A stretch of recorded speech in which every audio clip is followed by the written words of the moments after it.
We begin with the Maui wildfires, now the deadliest in modern U.S. history, as the death toll hits at least 99. The state's governor says that number will likely continue to rise as search and rescue crews make their way through each neighborhood, one after the next. Here was President Biden earlier today.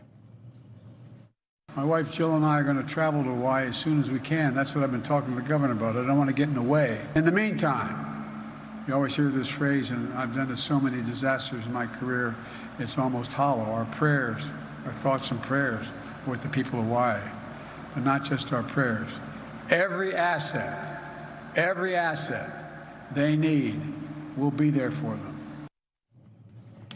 All right, so that was the president on the road today. He is in Wisconsin. He was there. I think you saw the sign that said Bidenomics.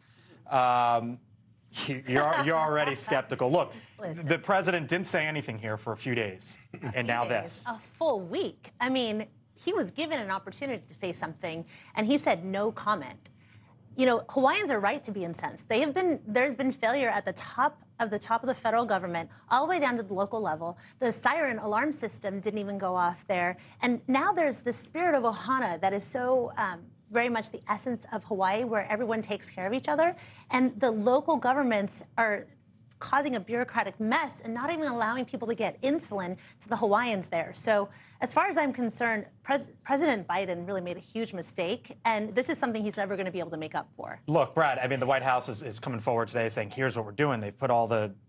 they've been doing, by the way. Well, and they have been doing. Right. Mm-hmm. The question is, or one of the many questions, it's what Denise gets to. The president was asked about this over the weekend. He said no comments, Scott. Yeah, but it's what he was doing, and he did comment today.